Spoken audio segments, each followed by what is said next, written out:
The station where our veterans' voices are heard. MBR Talk. Hey, thanks for tuning in. Welcome, Quack. Program are those of the speakers and do not necessarily reflect the views or positions of any entities they represent. Find us on the web at mbradio.us. Welcome to Freedom Chat, where real Americans speak their minds. And no topic is off limits. No scripts, no judgment, just honest conversation. Raw, unfiltered, and free. If you're ready to challenge the narrative and celebrate true freedom, you're in the right place.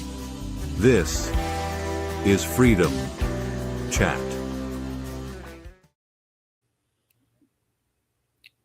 All right. Here we are. We're on. I'm hoping we get this stuff going. I don't have the foggiest idea where I'm at this point. I think we just lost everything. Oh, there we go. All right. Are we good? Yeah. All right. We need to set this up. I think we just lost our. Okay, here we go. All DJs back there to StreamYard. Mom, can you hear me? Yeah. All right. We got otherwise known as technical difficulties. Oh, What's going on, Mark? we lost the DJ's area. Okay, I'll go back. I'll get it. All right. Let's just talk about. All right. So let's go ahead and get into this. First of all, we were not on last week because my daughter, who is now in South Africa, was supposed to go to South Africa. Well, after two flights that were canceled, she actually did not leave until Wednesday. So she left on Wednesday, and hey, I see us. Woohoo! All right. So basically what ended up happening is she left Wednesday morning. She got in there early Thursday morning, our time. It was about 6 o'clock at night her time. Right. She got scammed out of $250 of a quote unquote Uber driver, took her for $250. Hey, the kid is adjusting.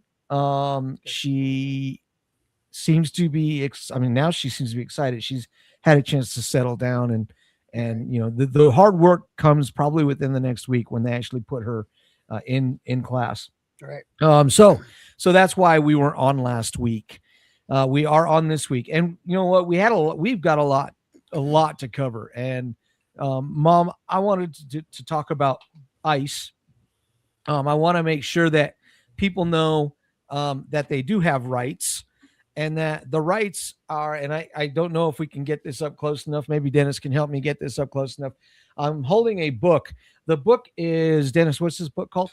It says the Constitution of the United States of America. Wow. Holy crap. You know, here's why I say this, and I say it with complete sincerity. If you don't know the rules, and these are the rules, and trust me, these aren't rules for you. These are rules for the government. But if you don't understand these rules, you can't put a fire to the government's backside. You can't put fire to the feet of people when you don't even know what is protected and what's not, or what rights you have and what rights you don't. And we're going to talk about a couple of things that have happened over the past week. I really want to talk about Minnesota, but more importantly, I want to talk about ICE.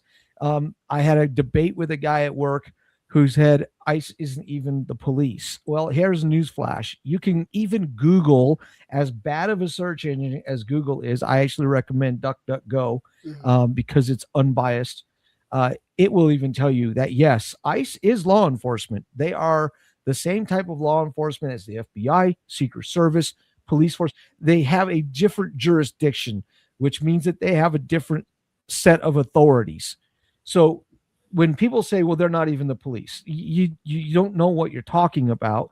You're uneducated. You're uninformed. That isn't saying that you're stupid. I'm being honest. I'm not saying you're dumb. I'm saying that you're uninformed and you're not being given the right information from people who do know better. Right. Every media person knows that ICE is in fact law enforcement. Whether the left or whether the right, they know it. It is not a matter of debate. But when they come out and they allude, well, they're not really police. No, actually, they are. They are out of a different entity of police, but they're there to enforce, in amongst other things, immigration, amongst other things, customs, which means they do have an authority to incarcerate. yes, they do. And most of what they do is detain. If we're talking about the customs side, which with the protests that went on yesterday on Friday, which interrupted my son's education in automotives, if it was counterfeit football jerseys, okay, that's a customs issue. Absolutely. All right, and they have to enforce that. Now, I have my own opinion about counterfeit anything. And I'm not going to be a hypocrite. I have jerseys that I bought under the table. I mean, it is what it is. And I'm not saying that that makes me a hypocrite, because honestly, I wish that the prices of jerseys that are coming from the retail stores were more manageable. That I wish. And that doesn't justify picking up anything that you shouldn't be picking up. But that's the other thing that they enforce is customs. They also enforce whether or not a fruit, which shouldn't be here, gets in here, or an animal that could be considered an invasive species. That all that falls under customs. Well, and they have to, like, at my place of employment, we import this piece that we use to build our components we import it from Denmark. And when it comes in, and we also get stuff from Italy, and both of them have to sit at a customs hold while it's inspected, probably for drugs and, number one, and whatever else, they could possibly be looking for. So yeah, customs is definitely a huge part of that too. Right. So Mom, I want your take on whether or not we need to respect them as law enforcement, yay or nay. Well, I've always considered them part of law enforcement. Never gave it a thought other than that.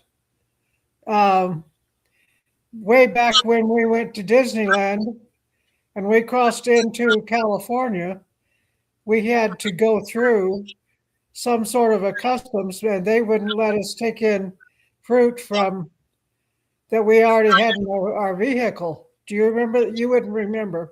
Right. We were young, but yeah, I know that is something that definitely goes on. So yeah, I think that it's important to understand that. So why do we start there? All right. Well, we started there to establish a precedence of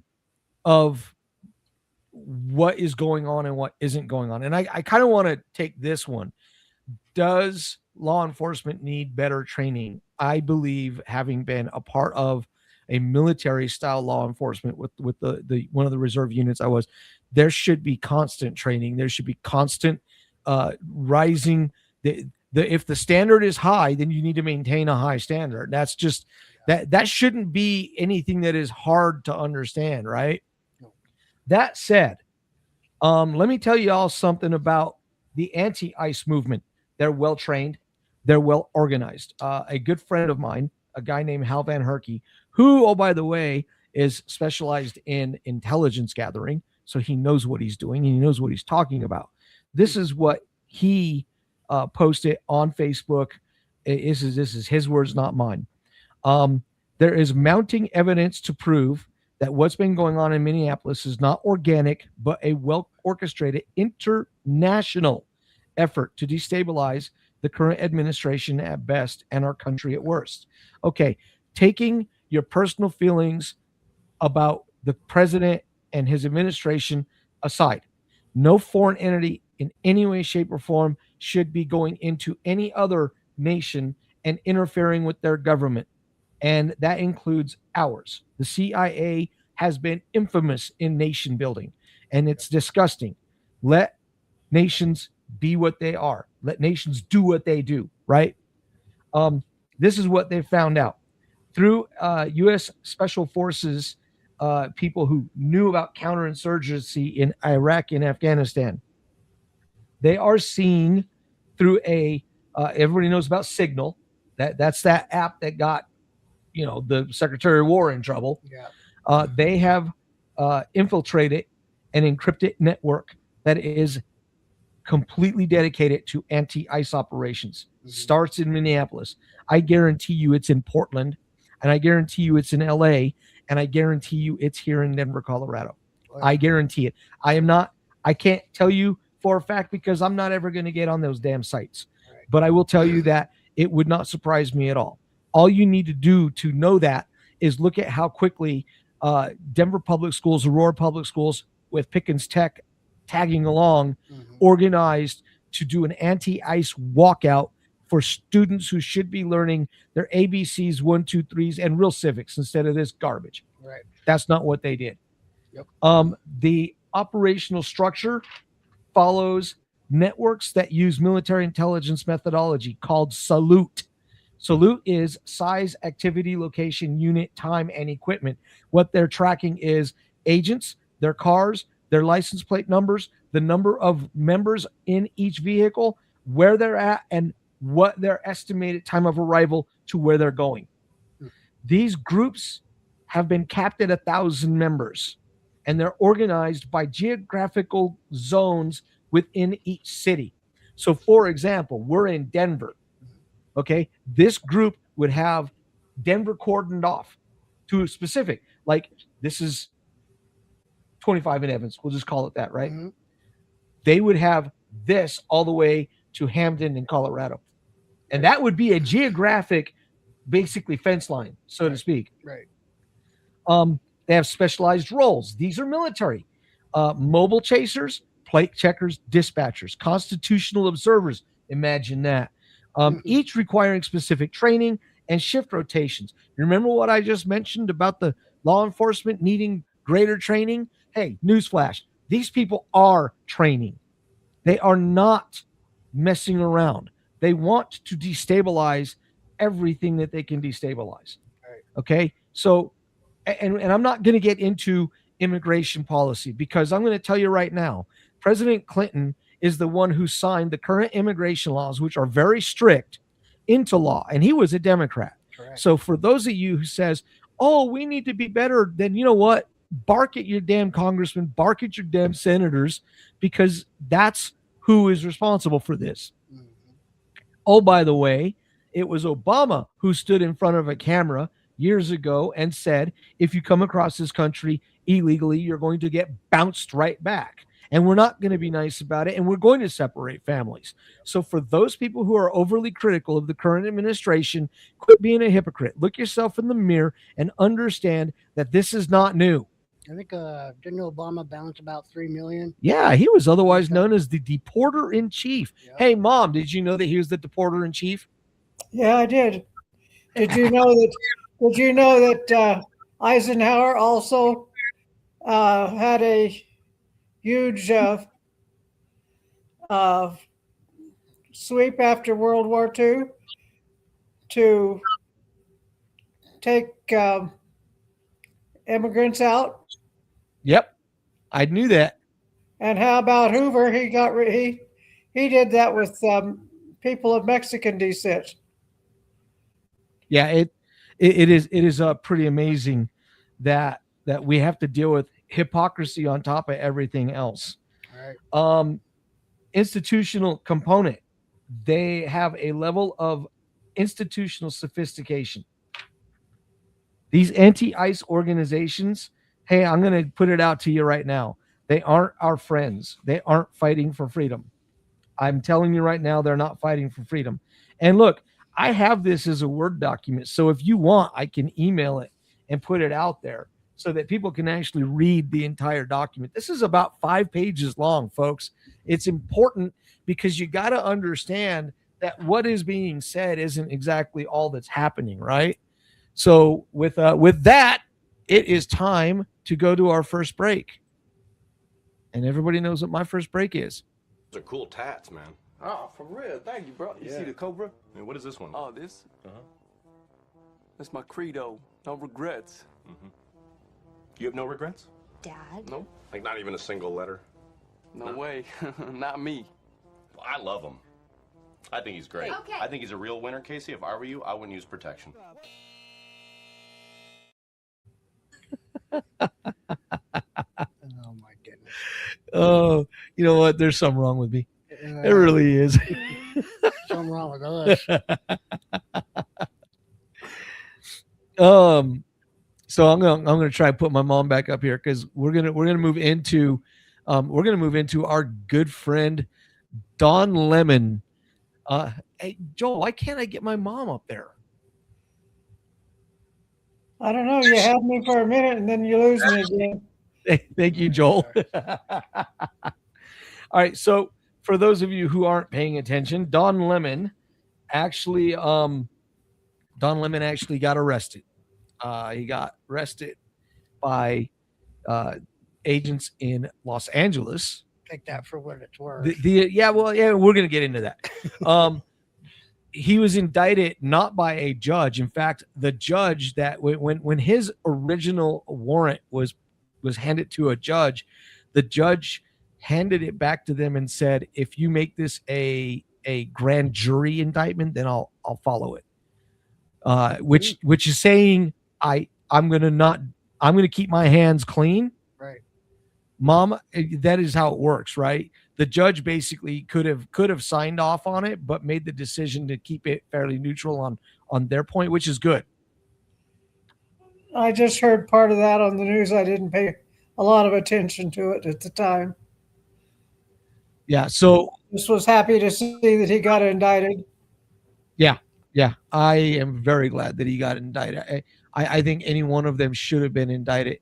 That's just my opinion. Oh, So but he got arrested for doing journalism, doing his job. oh wait, that's right. Didn't Chucky say that? Oh Chuck yeah, Schumer? I think all of them, and every person on the left wing media said the exact same thing. Here's the problem with the First Amendment in this case.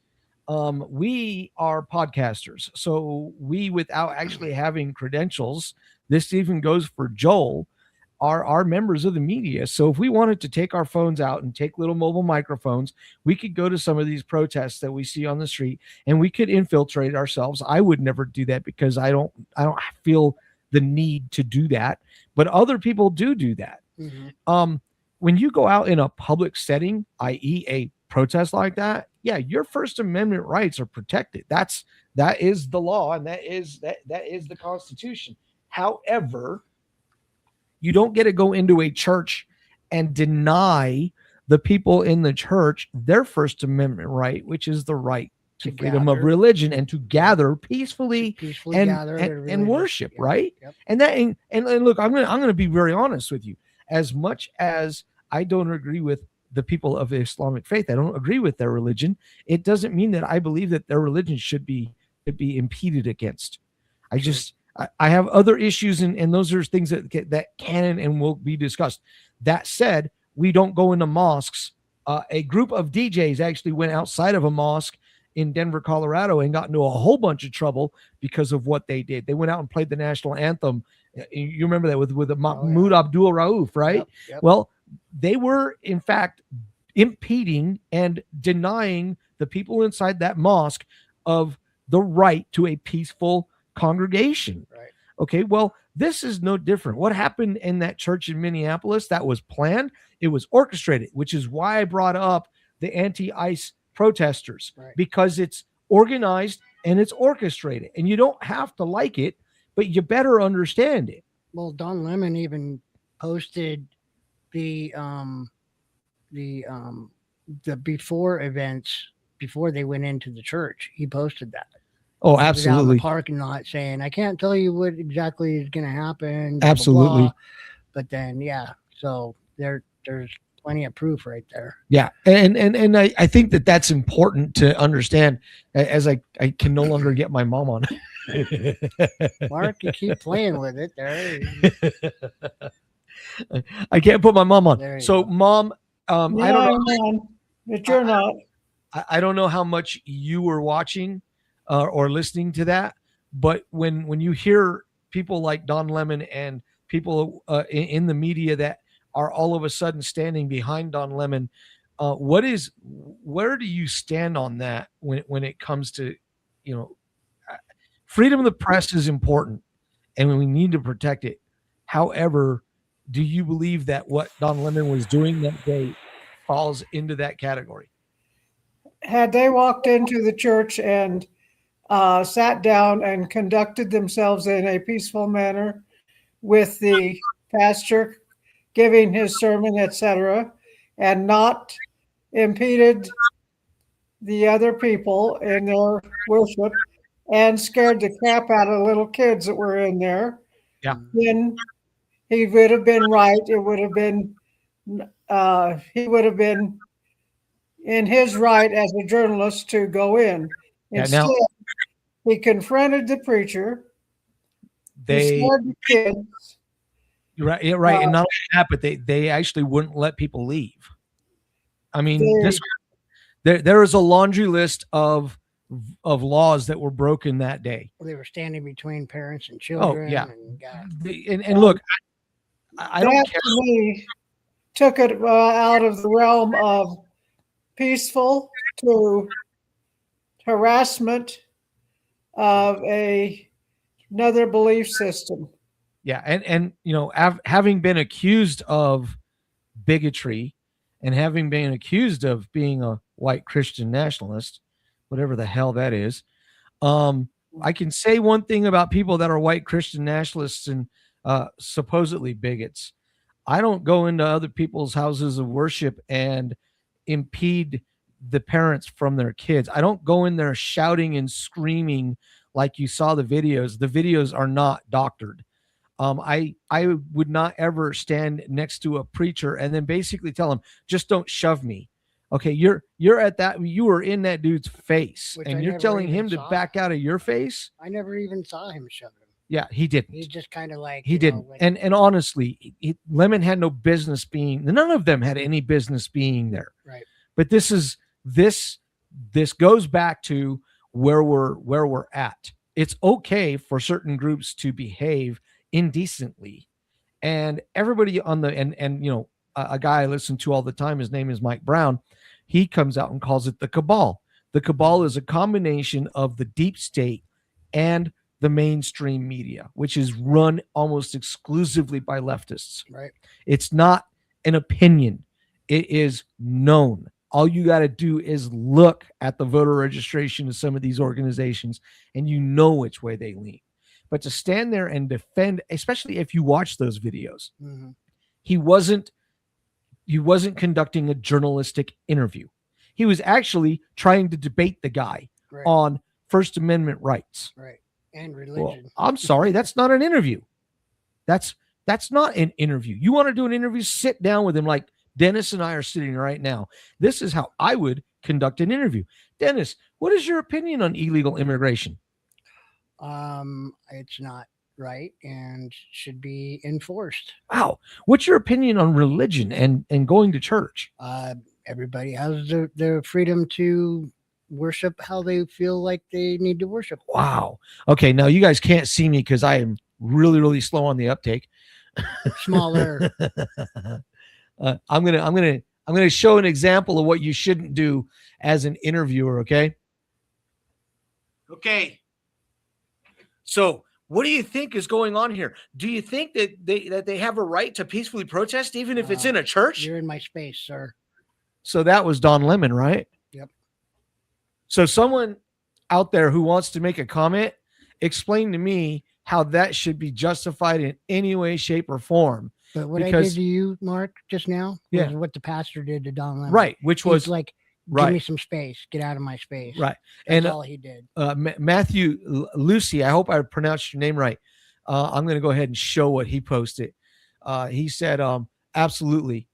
Things like that would never happen in Florida. You're right. It wouldn't have happened in Florida. And I'll be honest, it shouldn't have happened in Minnesota and it shouldn't happen in Colorado. Minneapolis of all places. Who would have thunk it? Dude. Well, I mean, look at who they brought in. Yeah. I mean, you know, and look, we can get into the Ilhan Omar conversation next week because, you know, we could blow a full hour on her and her good friend Jasmine Crockett. Bring some apple cider. Make sure you bring a gallon of that too, and a syringe. Just a gallon. Just a gallon. That's all we need. Hey, I heard that stuff's good for your skin. It is. Holy crap. Yeah. Wow. He should Good for your kidneys. Hey, honestly, she should have thanked him. She should have thanked him for that. All right. I gotta minimize this and try to get my mom. There you are. Thank you, Joel. Joel is the master from remote, man. Thank you so much, brother. All right. So we got 4 minutes to continue going down this little road here. I also want to read a little post from, of all people, Adam Sandler, ought to blow people's minds about decency. And I think a lot of it has to do with decency versus not decency, right? Right. I'm doing everything I can to not speak about Donald Trump because I'm ad nauseum with the whole Trump thing. One of my coworkers basically called another coworker a traitor because he voted for Trump. The guy, he's an older guy. He's wearing a 45, 47 hat. Mm-hmm. And he was told by management he couldn't wear that hat anymore. I was like, why can't he wear it? Well, because it's overtly political. Well, I'm wearing a shirt that says "Don't tread on me." I guess I was accused of that being an overtly political shirt too, even though it is a shirt that is a kind of a design that is molded after a flag that my great grandfather created. That would be the Gadsden flag. Yellow, don't tread on me, big freaking snake on it, right? Pretty cool. But to sit there and make it political, well, they made it political. I didn't make it political. Right. I mean, each individual is, and it's up to them. You want to make it political. That's up to you. I don't care, but don't drag me into it. Right. And don't drag. Hey, the guy supported the current president of the United States. That's his prerogative. If Harris would have won it and people wanted to wear a Harris shirt or a Harris hat, I wouldn't have said a damn word to him because, like I like to tell people, and I've lost friends over this, I don't care what you think about Donald Trump. I really don't. That doesn't mean that I support everything Donald Trump says. That means I don't care what you think about Donald Trump because it's your opinion of Donald Trump. Like my opinion is my opinion. Right. You shouldn't care about my opinion about Donald Trump. Well, like you said, he's wearing that hat because he's proud of the president. Right. He's proud of his choice of vote and all that. Right. He's not the one that made it political. They did. Right. So here we are. We're in school. We're at the terminal, and this woman starts MAGA this and MAGA that. He was wearing that hat, and now he can't wear that hat. And I'm sitting like not even 3 feet from her. And here's the problem: you can't confront these people, right? Because if you confront these people, it becomes your problem. Mm-hmm. Well, it is my problem because you weren't acting decent. Right. What are you going to do? You can call me a traitor behind my back? Okay, go ahead. Because I don't know about you. She would never put herself in front of a bullet of a fellow American, whether that American voted for Donald Trump or that veteran, that person voted for Harris or Biden or Obama or anybody. Right. I would put myself in front of a bullet for any American. Mm-hmm. That's the difference between me, my values, and them and their values. That's a huge part of the job of the military. Yeah. And our law enforcement. And honestly, being American is a big, to me, it's a big deal. It's important. Yep. All right. We're going to go into our second break. It's probably going to be our last break. Cause I kind of want to talk about I want to talk about celebrities on both sides of the aisle for the next like almost 30 minutes, and we'll kind of wrap this up. Because there's a lot going on. I mean, honestly, there's a ton going on. It's coming from all sides, man. Yeah, it's confusing. It's So let's go into our next one. Hey, Joel, we need more like this. What happened to you? Ruben, I'm in a situation here. We have to leave now. Well, no, can we stay a couple more minutes? But dude, no, this is serious. I just sharted. I don't know what that means. I tried to fart and a little shit came out. I just sharted. And let's go.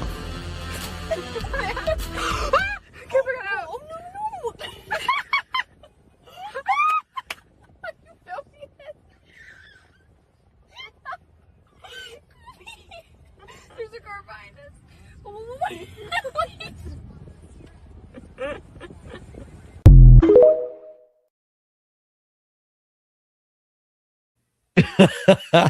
Hey, I that dude, those people, Mark, what? I find those people absolutely stupid. I mean, after all, if you got the stupid car that far up and you got no brains to put the damn brake on, then you got no brains. All right. No, the actor that was the centerpiece of the beginning of that, he passed away almost 5-6 years ago. Philip Seymour Hoffman. Yeah. He was good. I mean, he was really good comedically. He was in Twister. He was also the bad guy in Mission Impossible 3. Mm-hmm. And I did not expect him to be that dark, because none of his other stuff was dark. It was kind of crazy. It's kind of a interesting role for him. So Dennis brought up a celebrity guitar player named Tom Morello, who is very open about being a leftist, and he brought out one of his guitars at a concert, and he showed it, and it said "Arrest the President," and on the back of his guitar it said "Arrest the President," and hey, that's once again First Amendment. You post whatever the hell you want, man. I don't care. But this is where I want to go with this part of it. Mom, what is your opinion on celebrities, both left and right, and their opinions and their expressing of opinions? Yeah.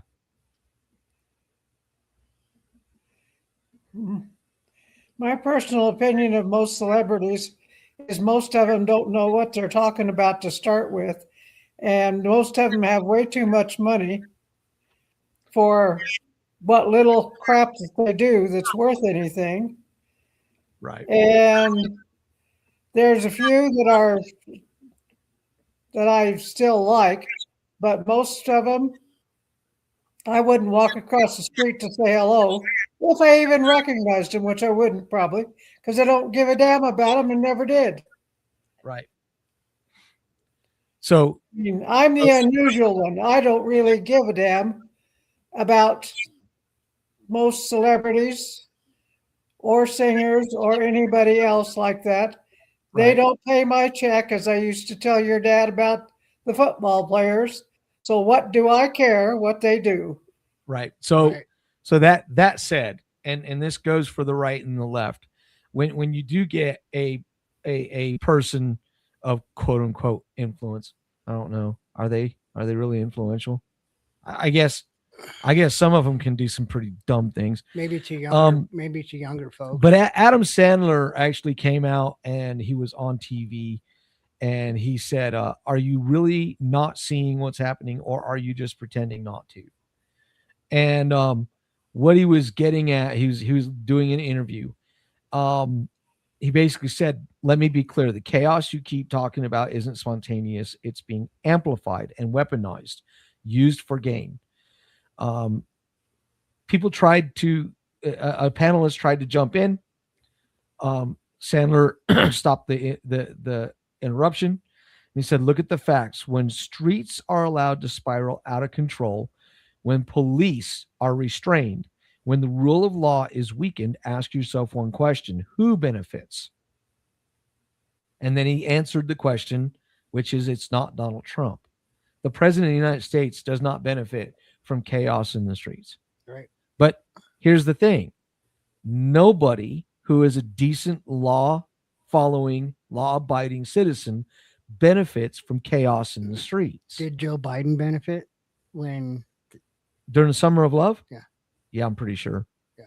But that's also because, for different reasons, though. But yeah, and look, the election of 2020 is now firmly proven to have been dirty as all hell. Oh, yeah. I mean, it was bad. Fulton County. Oh yeah, hey, and they admitted it. Yep. So when the guys that were in there on the election commission go, yeah, it was bad.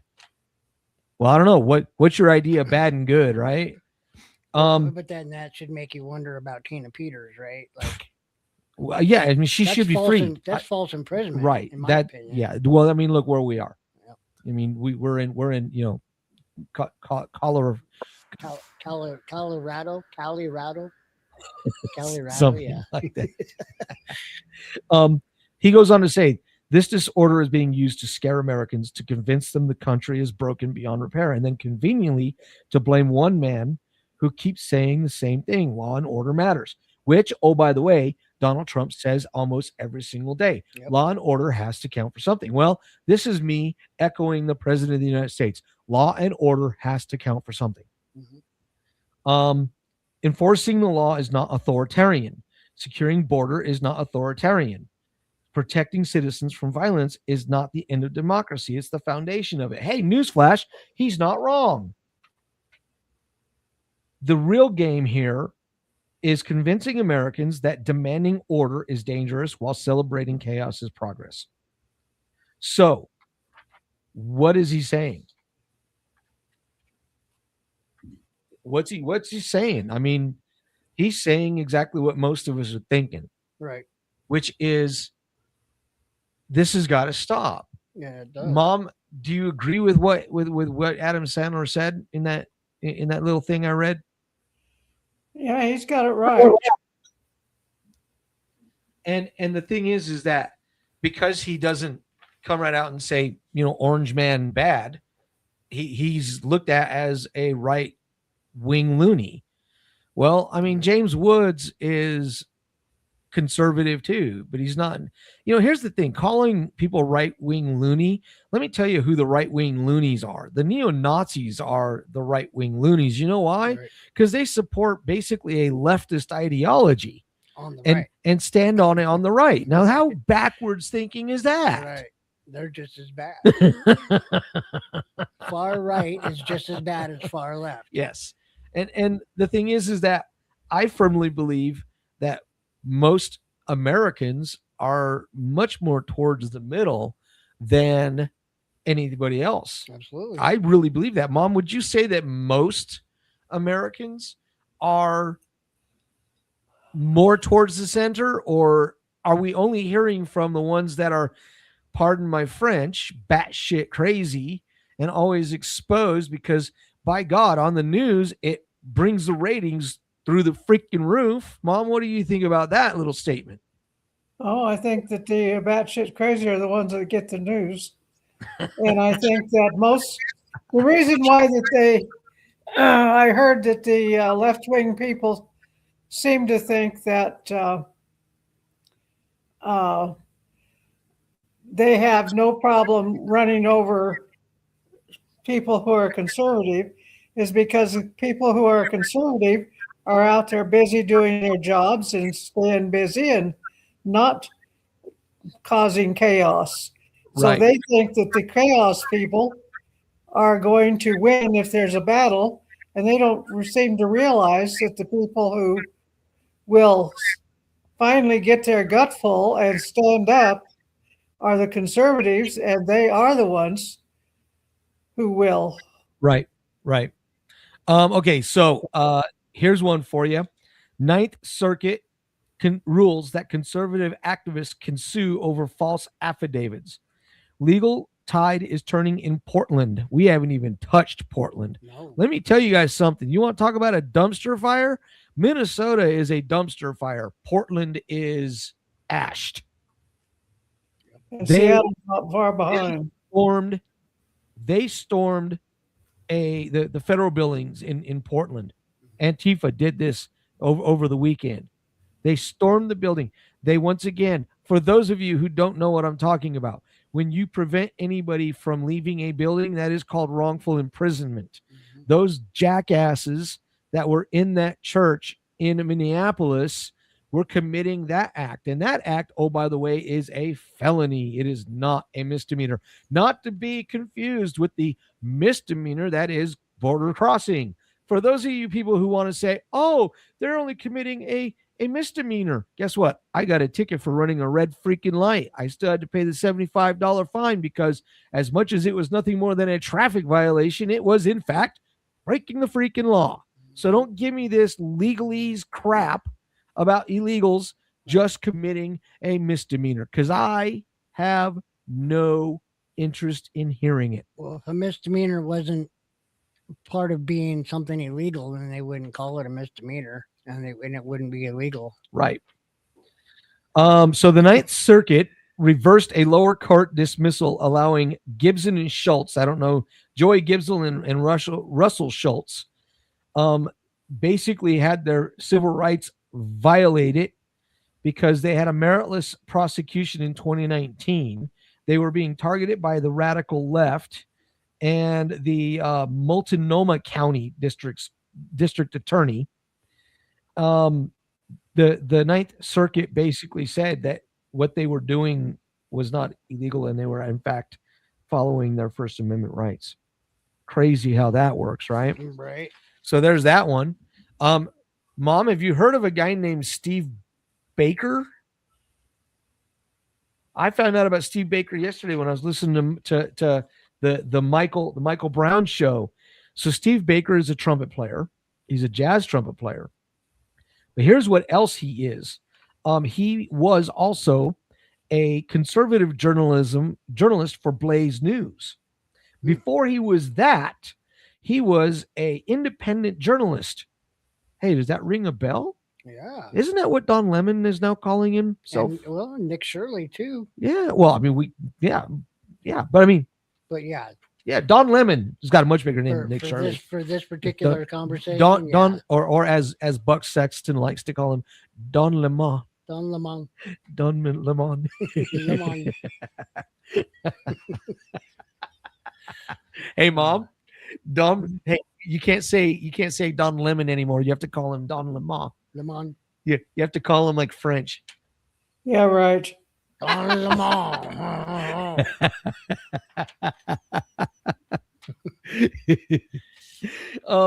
So anyway, Baker was arrested by the Biden administration's Department of Justice.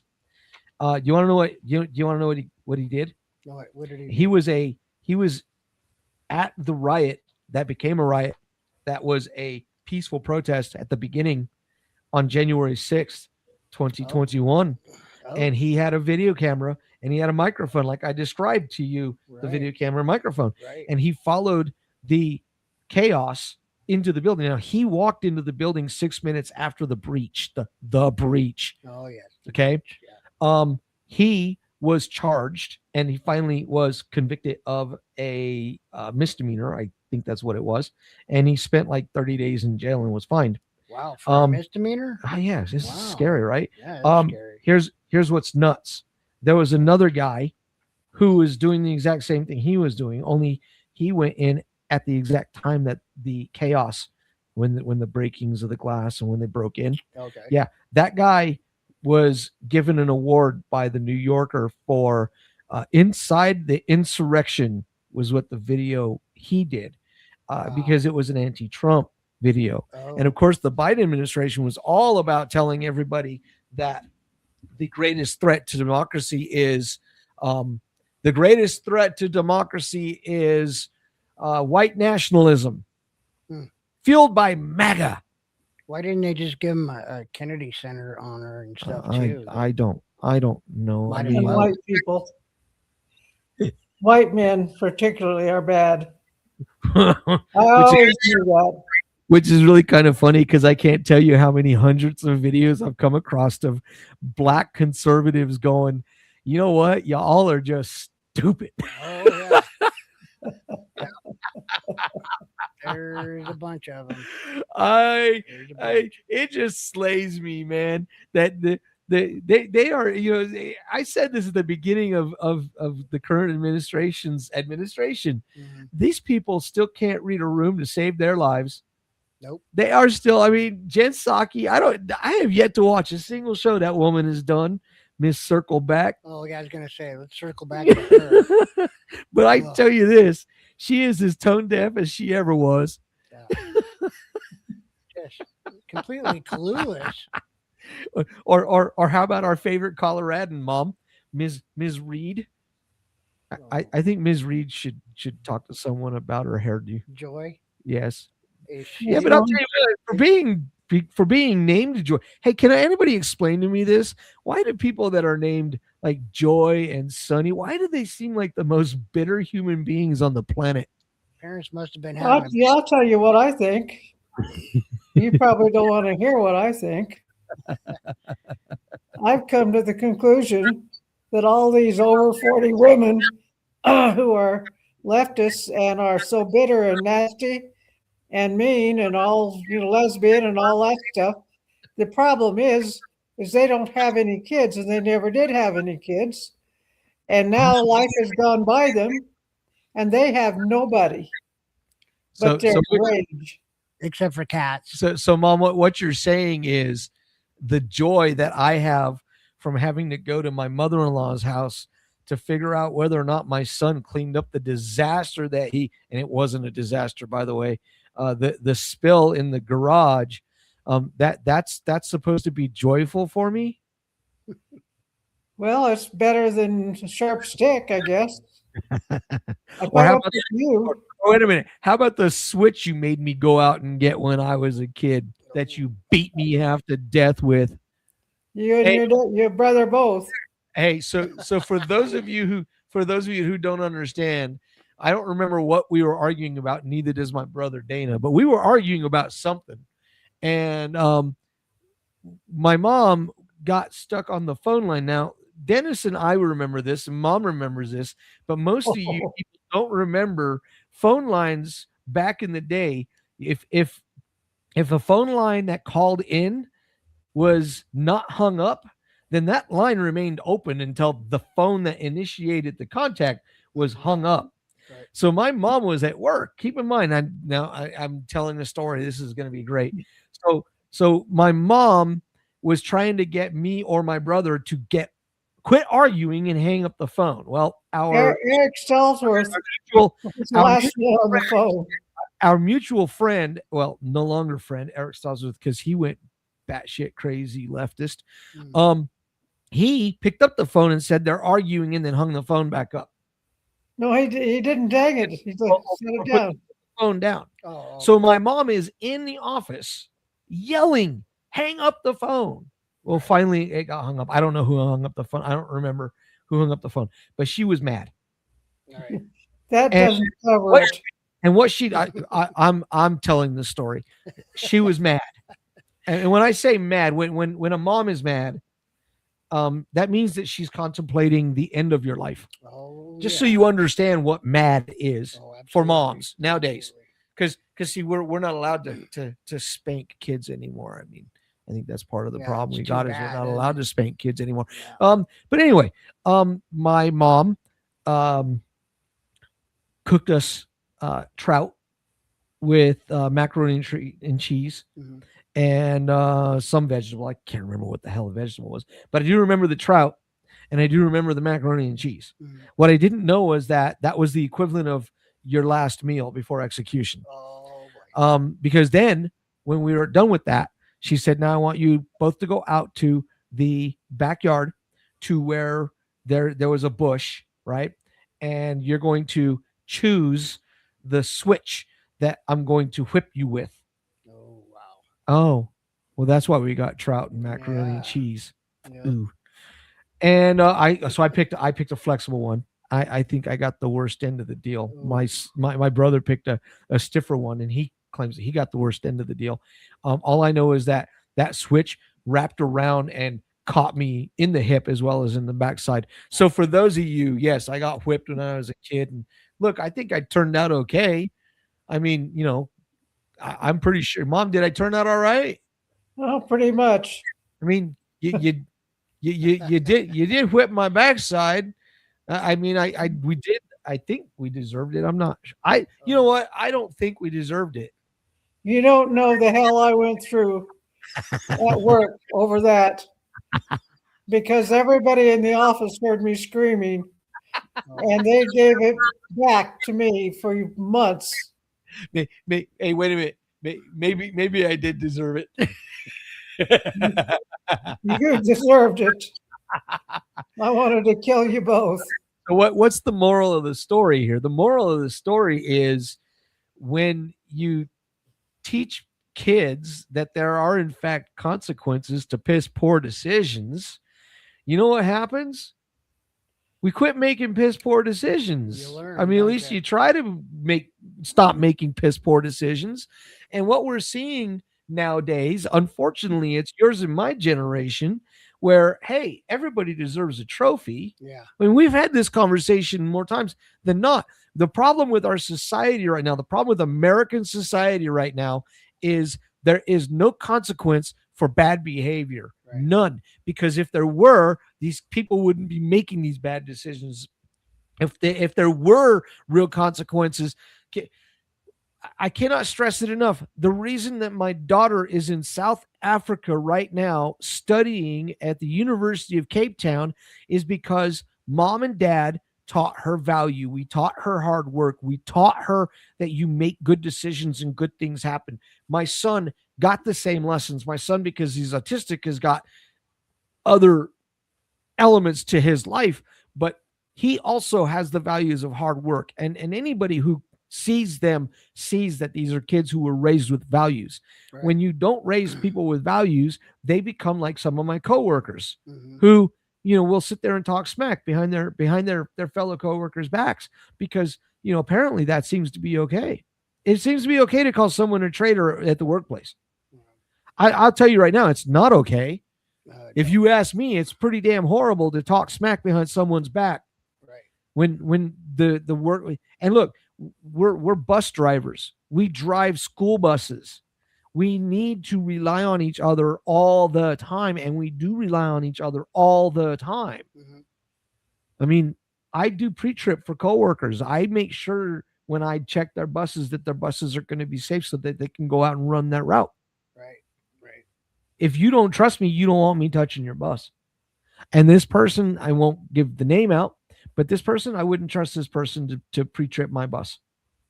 I would not trust that person at all. You lost any semblance of respect from me when you decided that it would be okay to call a person a traitor behind their back. So this person, instead of pre-tripping your bus, could be cutting your brake Oh lines. yeah, or just doing a really bad job, Right. and then the bus breaks down out on the Not road. doing it at all. Right. So I got a question for you. yeah. Why Go do we still have the Oscars and all of the other awards shows whenever kids in school no longer get trophies or any ribbons or anything else for stuff that they do well? I Your don't know. daughter is the last one that will get a valedictorian. I don't know, Mom. You tell me. That's a good question. Mom, you tell me. I don't have an answer. I argued that point. And the sad part is people like my daughter actually think that that's okay because they've been taught and trained inclusivity is the only way things can be done. And my only response to that is, and I've tried to explain this to them, it's bad for your mental health to bust your butt as hard as you do and get basically what amounts to nothing. Right. That's not because what you're doing, you're not incentivizing people to work towards excellence. You're de-incentivizing them in every way, shape, or form. I cannot stress to people enough. If you want to, okay, we may just have to do an entire show about socialism and why socialism is such a bad deal. Because it is a bad deal. Oh, it's pretty sad when people like your daughter work their tails off to get good things, and the person next to them doesn't work their tail off and gets pretty much the same treatment. Right. And so going back to what Mom was saying, why do we still have things like the Grammys and the Oscars and the whatever the hell else I don't they've even got? know who most of those people are nowadays. Right. And that's part of the deal is the thing is that they've been put on pedestals for so long that they believe that they're entitled, and it doesn't matter whether it's Tom Cruise or Tom Hanks. Mhm. You roll through and you believe that you're entitled because you pretend to be something that you're not. A perfect example of this is Mark Ruffalo. Right. I'm sorry. Hulk smash. And he got fired by Disney for comments that he made about all of the things that are going on. I call him Clooney Jr. It's because and here's the thing, he's wrong, number one. Mhm. He's grossly mistaken. But here's the thing. They are so full of themselves that they don't either they don't identify just how bad they are and how wrong they are, or they don't care. Here's another example. Especially Ruffalo has come out numerous times and said, we need to have socialism. And my response to Mr. Ruffalo is, you first. You're the millionaire. Right. I'm barely scraping by. Yeah. My wife told me about 4 months ago that if we keep things the way they are, and this is before the trip to South Africa, we should be clear of all of our excess credit card debt by the middle of the summer if everything continues the way it's continuing. But Jesus criminy, I guess that's not enough for certain people. Right.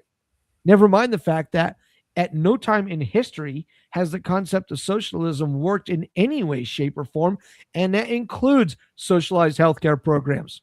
Well, does Mr. Ruffalo realize that the money that he has, his assets, would become our assets under socialism? Apparently, he didn't get that notification. Guess he Well, got. the problem is it won't become our assets. They just take our assets and add it to the top guy's assets. That's what they don't seem to understand. Actually, we would be given an asset. It would be a bullet to the brain. Right. We would people like my mom and Dennis and I would be the first ones black bagged and round up to re-education camps. My mom would not be able to survive that. I would probably last about 6 or 8 months. I'd give Dennis about 8.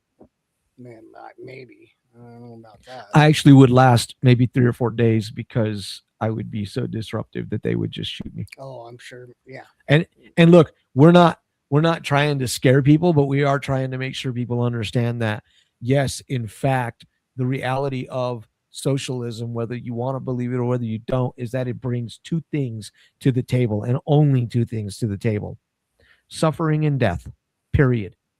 That's it. It doesn't bring anything else. So, Mr. Ruffalo, you want to embrace socialism? I would highly suggest you take a little boat trip right up the right across the from Florida, because there's a country over there that really they've embraced it and become a citizen, and then they'll strip you of all of your assets because that's what they do. You know, there's a lot of contributing factors to entitlement, but lack of consequences is definitely one of them. Right. And the longer they teach these younger folks that there are no consequences for their actions, the longer this is going to continue on. Right. Okay. We are going to finish this with a couple little facts about the word fascism, and then we're going to be done. Holy crap, we got through a day. Next week, same place, same bat channel. Mom, I would like you and Dennis to tell me what you want us to talk about so that we can, because I come up with these thought processes and these programs, but I don't want to be the only one that's coming up with this crap. So fascism has become the laziest word in American politics. It gets thrown around the way school children throw rocks, loud, emotional, and rarely aimed at anything real. For years now, it's been attached to Donald Trump, often without serious historical context. Donald Trump is a fascist. If fascism means anything at all, it means centralized power, coerced compliance, and the use of government force to compel obedience. Obedience is not the same as just following the law. It doesn't mean offensive speech. It doesn't mean rude rhetoric. It doesn't mean that people are unhappy with an election. It means control. So let's talk about control. Not tone, but real control. The government's action that restricts liberty, punishes dissent, and forces compliance. Democratic administrations have a long, well-documented history of doing exactly that. Under Woodrow Wilson, speech was criminalized. Americans went to prison simply for criticizing the government under the Espionage and Sedition Acts. That wasn't metaphorical oppression. It was jail time for words, defended at the time as necessary and patriotic, and later recognized for what it was: constitutional disgrace. Under Franklin Roosevelt, the federal government seized sweeping control over the economy. Industries were regulated by decree. Wages were capped, prices were fixed, rationing became the facts of daily life. At the same time, Roosevelt authorized the internment of American citizens based solely on ancestry. Families were removed from their homes by executive order. The Supreme Court upheld it at the time. That didn't make it right. It made it lawful injustice. Just uncontrolled government power exercised without regard for individual rights. That same democratic era produced one of the most shameful abuses of federal authority in American history. Beginning in the 1930s, the federal government knowingly deceived Black Americans in the Tuskegee syphilis experiment, denied them treatment, and used them as test subjects for decades without consent. This wasn't ignorance, it was deliberate. It was a bureaucratic cruelty carried out in the name of science and public health, and it was sustained across administrations until exposure finally forced it to end. Earlier still, Democratic President Andrew Jackson, under federal law, executive authority, and military force, to remove Native Americans from their lands. The Trail of Tears wasn't rhetoric. It was forced relocation at gunpoint. It was defended as lawful and necessary. It resulted in death, disposition, and suffering on massive scales. It remains one of the clearest examples of government power used to compel obedience without moral restraint. Republicans aren't immune from abusing power either. Lincoln, the federal government suspended habeas corpus, imprisoned critics without trial, shut down newspapers, and asserted extraordinary executive authority in the name of national survival. Those actions were coercive. They were controversial then. They're still debated now. They prove a simple truth of American history. When government claims emergency power, liberty is usually the first thing to suffer, no matter what the party. In more recent times, the pattern hasn't disappeared. Under Obama, the federal government used the tax code to punish citizens for declining to purchase a government-approved product. The Supreme Court upheld it only by recharacterizing it as a tax after the administration insisted it wasn't one. The label changed, the coercion didn't.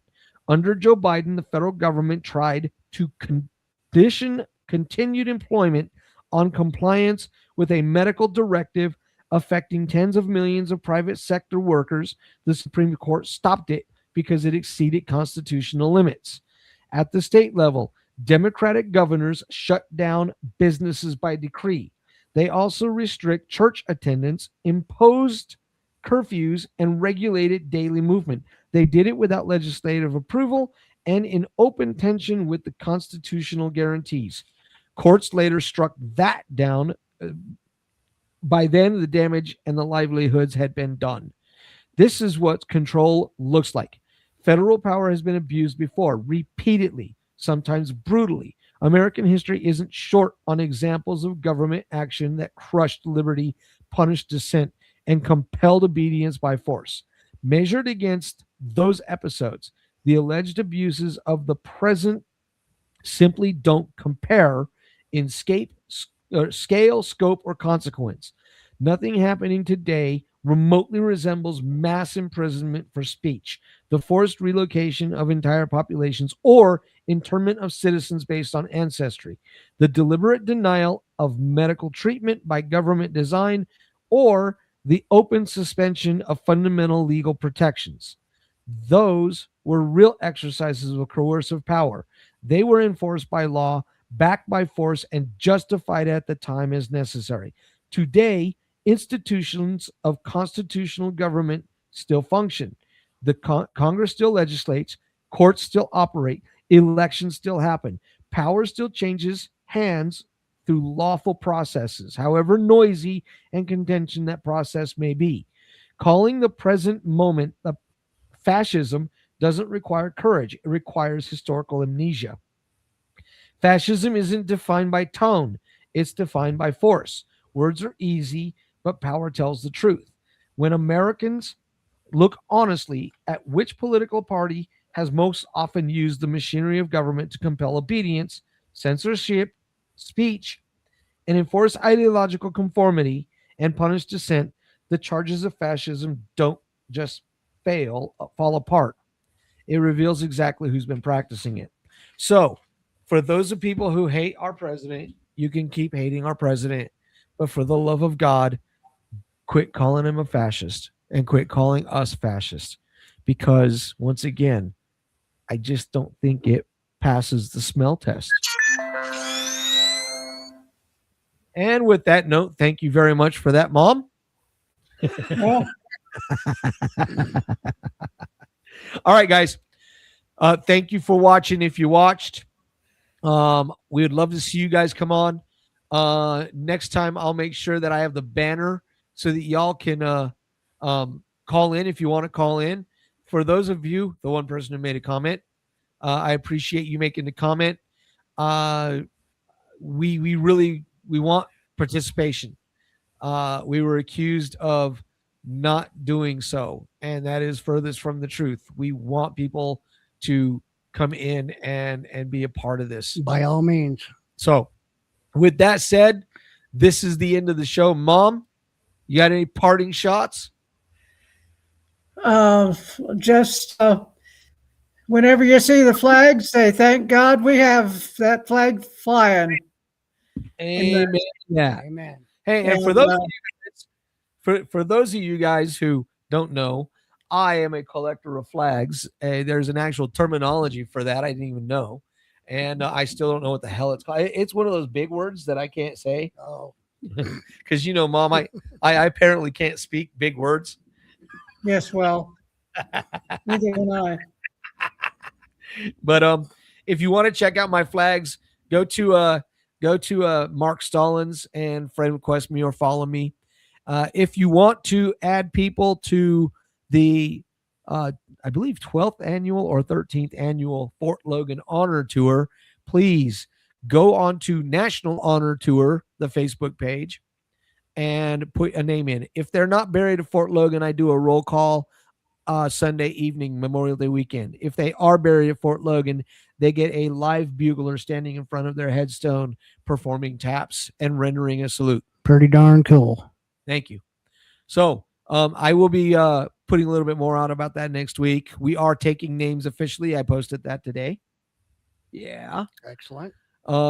As that goes, God bless you all. God bless these United States of America. Godspeed, everybody. Mom? Godspeed. And we are out. The station where our veterans' voices are heard. MBR Talk. Hey, thanks for tuning in. Welcome, Quack. Program are those of the speakers and do not necessarily reflect the views or positions of any entities they represent. The web at mbradio.us.